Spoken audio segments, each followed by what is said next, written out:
Hey guys, so I have been making videos on YouTube now for quite some time, and I have a channel that at the time of recording has 11,000 subscribers, which is an immense source of pride in my life. At some point, over 11,000 people have expressed an interest in the content that I make, and I take that as some of the highest form of flattery, because on the internet, no one's got any incentive to lie to you, least of all when it comes to something as distant as a subscribe button. So it's, to me, one of the most sincere forms of flattery is statistical flattery, numerical flattery.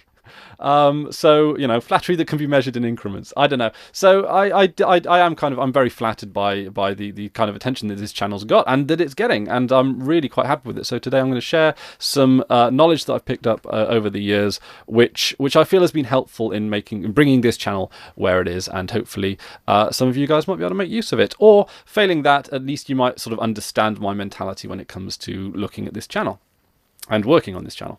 Okay, so the first note I've got here is know the appeal of your content. This effectively translates as know your audience. My audience has changed a lot over the past few years, but now it seems to be largely men anywhere between mid-teens and mid-40s, but there are plenty of blokes that fall out of that and plenty of women that fall out of that as well, obviously. But that seems to be like the big catchment area. It's quite a big catchment area, but it's the expected catchment area that you'd get for a channel about tech. The best way to know your audience, and the best way I feel that I know my audience, is through engaging in the comments, and you know, when you guys catch up with me on Twitter, that's always a good laugh, at Tech with Chris, link in the description. And just chatting with you guys about all of the stuff that I talk about on this channel is, not only is it great fun, and it reminds me about why I'm making the content that I am, but it's a great way to actually tailor my content to the people who enjoy it, which is kind of great. I know that can sometimes work to a detriment. The big example of this is Portal 2. I don't know if you guys play Portal 2. One of the best games on Linux, if you ask me. They were originally going to use the villain from the first Portal game, GLaDOS, as the... they were actually going to make her a very minor role in Portal 2, in lieu of Cave Johnson, who was a new character in Portal 2, who I thought was really good, really interesting as a character. But because a lot of the fans found out that GLaDOS was going to be sidelined as a character, there was a lot of uproar about it. There was a lot of enthusiasm for the developers to change that. The developers basically compromised, and having half the story with Cave Johnson, the other half with GLaDOS. But in hindsight now, it looked like the developers were onto a winner there, and the audience, the sort of followers of the franchise, were the ones that pushed the developers into making an unideal decision. Still an amazing game though, but it's, I don't know, that to me is an example of how you can pander too much to an audience's content. This content isn't Portal 2, so I'm not going to take it as seriously as that. I'm not going to. I'm really going to. I'm going to sort of listen more than assume. Is really something that I'm going to try, or something that I try and do. And yeah, like engaging through social media. That's the use that I find out of it. I've worked in tech and social media now for a while, professionally as well. And I got to tell you this: there are so many cowboys in social media. So many of them. Right, so many cowboys. For those of you that don't know, a cowboy is someone that's, you know, a snake oil merchant, someone who's selling themselves as being good at their job when they're really not, or selling their wares as something that they're not. And that's the same thing. That's the thing with social media. I don't want to go into it on too much of a tangent. Facebook is the worst culprit because they curate all of their content, and they curate it to a way that that only really they know and that they control and they manipulate.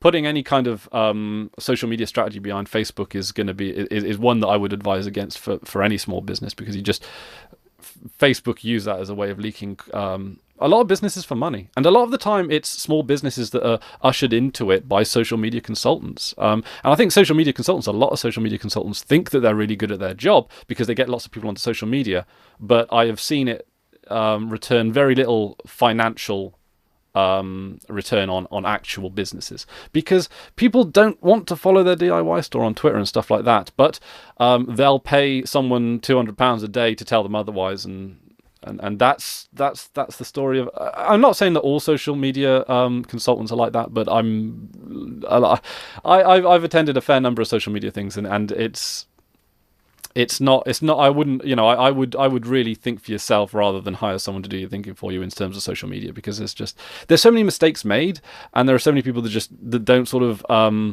that have read a few books and think that they kind of grasp it, but then a couple of years down the line, YouTube, Google changes their algorithm and their entire knowledge is fallen to shot. Which is actually quite interesting, and that's one of the reasons why open source is so great, is because the social media industry it's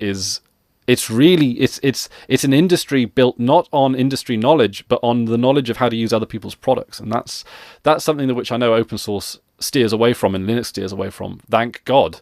But yeah, social media, I don't know, man. It's but anyway, yeah, social media is a good way to actually engage with your content, and it's a good way to get feedback. But as a way of just pushing your content out there, native platforms always do the best in my experience. So if you want to be big on Twitter, use Twitter. If you want to be big on Periscope, use Periscope. I know it kind of sounds a little bit obvious, but a lot of people make their YouTube videos and then push them on other platforms really, really hard, doing little else other than annoying people, which is, and that's the kind of thing you want to avoid is avoid annoying people, even if it's through advertising. In fact, that's one of the worst ways to do it. Okay, so the next tip is title and describe your content as accurately as possible. Again, these aren't secrets, right? This is well-known knowledge, but these are things that I see people not doing when they should be doing them. And what I mean by this is the number of YouTubers that I know that make really good content, but they title their videos, "Way, I'm just blah blah blah," or just title it as vlogging and then the date, or something really vague, something that no one would ever click on. Or even a worse offender is misleading titles. If you're misleading someone through your title, right, either make the content that the title describes and get the views legitimately, which is in a lot of cases not that hard, or title the video accurately, right? Because there are people on the internet that will watch just about anything if you can find the audience. There is an audience for just about anything, I've come to learn, right? The issue in a lot of cases is sometimes finding that audience, or you're discovering that audience, or even just knowing that audience has a viewer base. But in the vast majority of cases, if you're making content, there is an audience for it. So there's no point to only talk about this subject because that's the subject getting views. You can get views on just about any subject. This is a channel about open source and Linux that has 11,000 subscribers, and there are much bigger channels than this on Nixie Pixel's got over 100,000. The Linux Action Show, Jupiter Broadcasting, they've got like 40,000. So there's a lot, there's a good number of people out there that have much bigger channels than I do, and so there is an audience for it. There is definitely an audience for something as niche as open source. There's an audience for just about everything. So the trick then is what you don't want to do is describe your content badly, because I've seen a lot of good content out there that's never going to get discovered because it doesn't have a fulled out description. It doesn't have a fulled out title. Title's the most important thing, right? You need to, if you can describe exactly what your title would be. So a title for this video would be rambling about my views on YouTube, for example, or rambling about my attitude to making content on YouTube, or something like that. The things that I would focus on describing is the fact that it's a rambly vlog, the fact that I'm conversing with you, that it's not a casual thing, that this isn't going to be a 5-point presentation over and done within 2 minutes, right? They put the time on the videos, which is really useful, but you need to have people expect that this is going to be a rambly vlog that's going to talk at length about a lot of issues. If you're not interested in, you don't want to watch the video. So you want the title to be basically a description, right? If this video was tips on how to get big on YouTube, which is in theory not a misleading title, right? People who approach this video, people that are going to look at this video are still going to, perhaps, this isn't going to capture the how-to market because it's too long, it's going to be too long a video. That sort of market, that kind of audience are looking for list videos, punchy videos. And to be honest, if I put my videos in list form more often, I probably would have a significant number of viewers, because list videos is just a really good way of presenting them. But like I say, to me, there is like an organic sense to this channel. There is a sort of a more informal aspect to it. So I kind of like that vibe that I've got there. I don't want to turn into the Linux version of BuzzFeed, and I know you guys don't want me to do that either. So there is, but it's describing your content as accurately as possible. I've gone back on a number of videos that I've put out over the years and readjusted my title so that it's a little more descriptive. If anyone ever complains in the comment section that the title is misleading, I will always at least somewhat look at it, and in the vast majority of cases I will actually change the title if someone, most of the times when people have had a problem with a misleading title that I've put up there, I've sort of changed it on their complaint, and it's been legit. It's not like that. It's not people kicking up a fuss. And I found that to be really useful because it touches on keywords. But also, you got to bear in mind is that in search results, people are only going to read like the first 4 words of your title. So not only do you want the most important stuff at the beginning of your title. That's effectively it. My titles are quite long because I want them to be as descriptive as possible. But the first few words are the ones that I want to be the hook, and then the rest of the words fill out the description of the video. It's all right to have a long title because if the title's too long, it will get cut off by YouTube. It's just to make sure that the important information is at the beginning of the title, and the rest of it, and also the title is where the search engine puts a lot of stock into the keywords. So that's also worth bearing in mind. So when, like, an example of that would be, it's maybe better to talk about Ubuntu Linux than Ubuntu, because Ubuntu Linux is just that little bit more of a descriptive term. Yes, it's longer, but it's more descriptive, and I tend to prefer more descriptive over brevity, as you guys bloody well know. So there you go. That's just my channel, and that's just my and that's just sort of how it's panned out on this channel. Again, all channels are different. Some channels are designed to be short and punchy. This one obviously isn't. Okay, so the next piece of useful knowledge that I have picked up is to make your channel about something. This channel, this very channel that you're watching this video from, used to be just a vlogging channel. This used to just be my channel where I put up random content and see what happens. And after a fashion, one particular Linux video got a lot of views, and I decided to make more Linux videos and more tech videos and more open source videos, and they kept getting more and more views, and I then realized that there was a real audience for the kind of content that I was producing. So this channel effectively became the content where I talked about tech, and then all my other videos eventually migrated to another channel or other channels. And my channel has been going from strength to strength ever since I did that. That was probably the decision that improved this channel the most, is to actually decide to go from like a channel just about the stuff that I get up to a specific subject. So if you wanted to build a particularly successful YouTube channel, it's find a subject or find a selection of subjects that have something in common, and then build on it. If I wanted to do a channel about something else, I would start a new channel and then build up that audience, because that would be, the people that are interested in whatever new content that I'd make are unlikely to be interested in the content on this channel or the content on my other channels. So it's always good to compartmentalize these things, and that's why I have so many YouTube channels, is that you guys, might be interested in watching any content that I push out into the world, but the vast majority of people only want me to talk about this issue or that issue, and they kind of get a bit annoyed when I talk about anything other than what I'm supposed to talk about. But considering that I talk a lot about tech, and I talk a lot about politics, and I talk quite a lot about flags as well. I mean, Fun with Flags is really kind of taken off as a channel as well, despite the little work that I've been putting into it recently. But I got to get back on that. Yeah, specialization of channels is really something that can help them, and content is king nowadays, and people like to subscribe, I guess, more to subjects than to people, but that isn't necessarily always the case, and sometimes the person and the subject will go hand in hand. So maybe in the 2000s you could trade solely on your personality, but like nowadays you kind of have to bring in you have to kind of be a little bit more professional. You have to be a little bit more structured, because maybe the standards have just been have raised. Who knows? The next one is thumbnails. All videos should have thumbnails. It's an easy one, but the difference between videos that get view in the let me start that again. The difference in views between videos that have thumbnails and videos that don't have thumbnails, regardless of content and regardless of any other factors, thumbnail videos get more views. Okay, so my next piece of useful knowledge is that the quality of your audience is significantly more important than the size of your audience.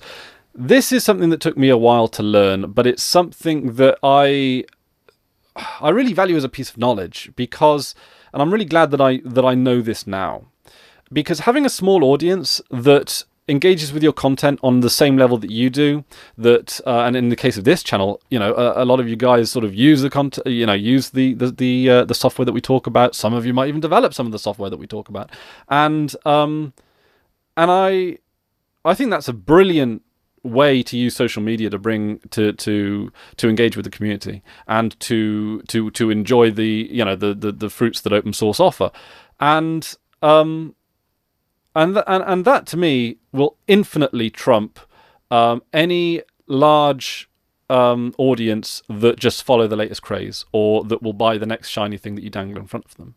And those channels may be attractive to sponsors and sponsorship deals and lucrative contracts and all that kind of stuff. But I think having a small, conscious and engaged audience will always be something that I prefer. And if you can have a large, intellectually engaged audience, that's even better. But to be honest, I'd rather make content for those of you that are interested and enthusiastic about it like me, than to do it for any kind of adoration or anything like that. You guys pretty much know that by now, but it's something that I feel that I'd like to put out there, I guess. So the final point, which I think is arguably the most important, and again, not a particularly it's not like a trade secret or anything, is be polite. Not enough people do this on the internet, and it's too easy to build an audience by shouting at people through a camera. It really is. There are people on the internet that I disagree with. There are people on the internet I don't specifically like, but I don't. I think the part of it is like the shouting and the disrespect that really bothers me, because you can disagree with anyone about anything. Fine, you're in there's billions of people on the internet.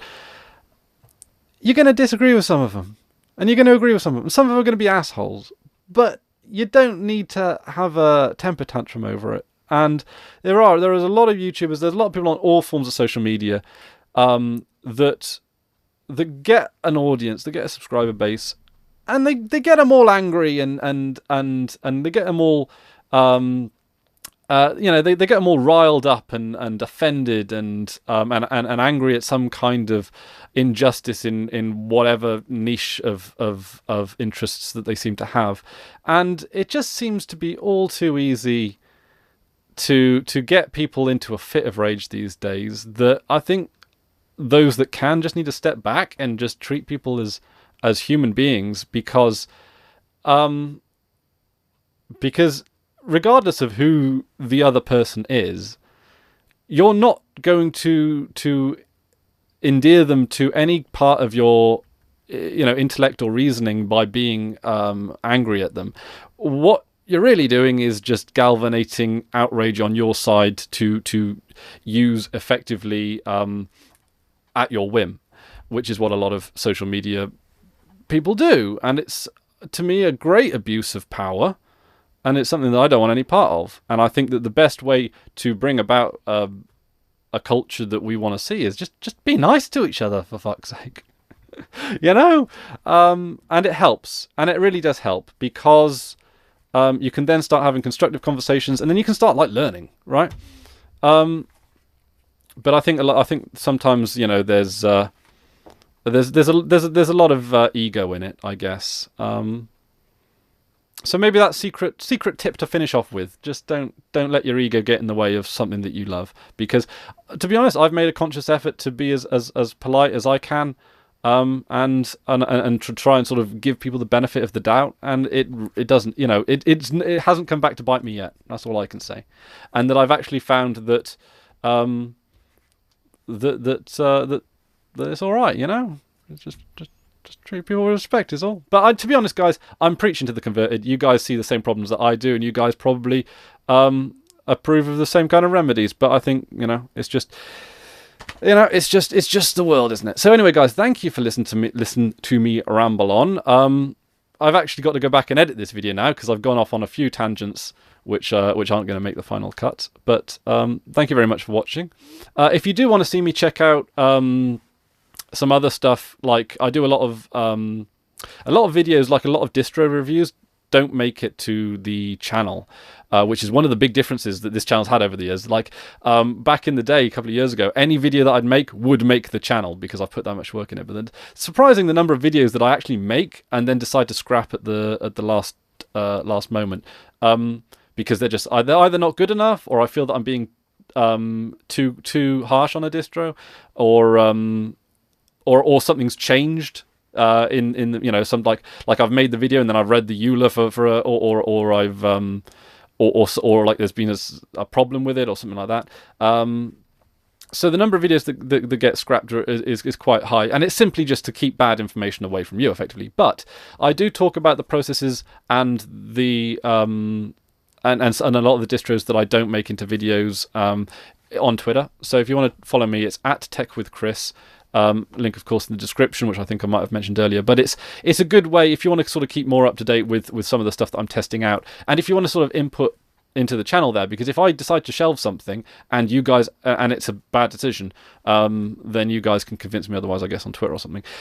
Don't, you know, like, it's only sort of follow me if you want to kind of, you know, engage like that. I'm not sort of seeking as many Twitter followers as possible, because it's only Twitter, isn't it? Another thing that people take far too seriously. But that's about it from me today, I think. Thank you very much for watching. Leave your thoughts down in the comment section below. I have heeded a lot of requests for a podcast, so I'm looking into that into the future. I'm just working out as to people that I might do it with, and scheduling and software that I might use and stuff like that. So if you guys have any idea of what you'd like to see out of a podcast, I'd love to hear your thoughts as well down in the description below. So that's about it from me today after this long and rambly video. Until next time, I've been Chris Ware, and you've been awesome. Take care now.